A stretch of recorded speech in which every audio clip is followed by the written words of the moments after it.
ہمارے ہاں نا کچھ لوگ تو تباً سخت ہیں، اللہ معاف فرمائے، اور کچھ رد عمل کے طور پر سخت ہو گئے۔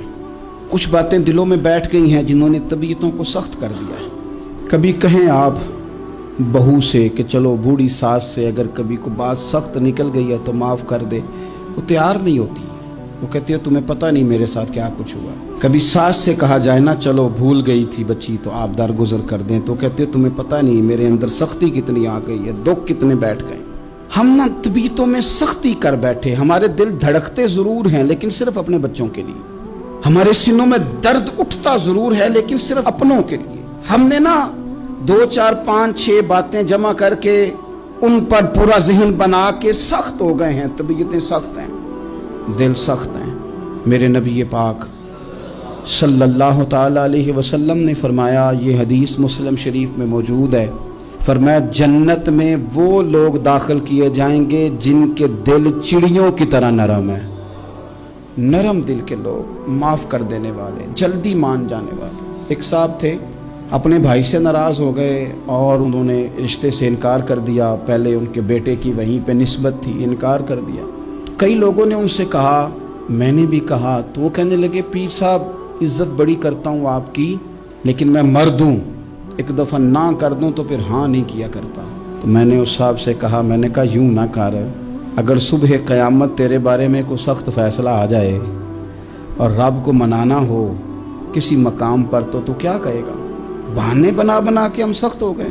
دل اتنے سخت پتھر کر لیے، میں فلاں ہوتا ہوں جی، میں نہیں دوبارہ کسی کی سنتا۔ اور خدا کے بندو، میرے نبی پاک علیہ السلام نے فرمایا مومن تو اس طرح ہوتا ہے جس طرح اونٹ کے ناک میں نکیل ہوتی ہے، بٹھا دو تو بیٹھ گیا، اٹھ جاؤ تو اٹھ گیا۔ اور حضور نے فرمایا وہ لوگ جو بہت بد اخلاق ہیں، جھگڑالو ہیں،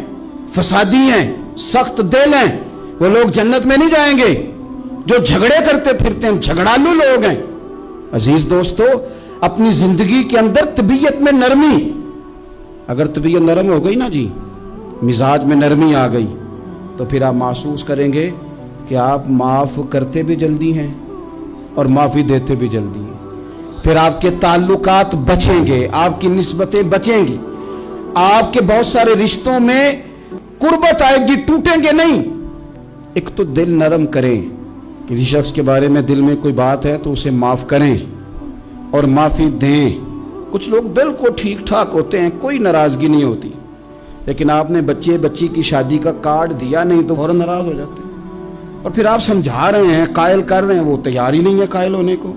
سنو، اور اس حدیث کو یاد رکھنا، نبی پاک صلی اللہ تعالی علیہ وسلم نے فرمایا جس کے پاس اس کا بھائی عذر لایا، بھائی معافی مانگنے آیا اور پھر اس نے معاف نہ کیا، اللہ کے حبیب فرماتے میرے حوض کوثر پہ نہ آئے، تو سخت ہو کے بیٹھ گیا ہے، تو کہتا ہے میرے سے پہلے سنے، میں آپ کو بتاؤں اس نے میرے ساتھ کیا کیا، اور ٹھہر جا۔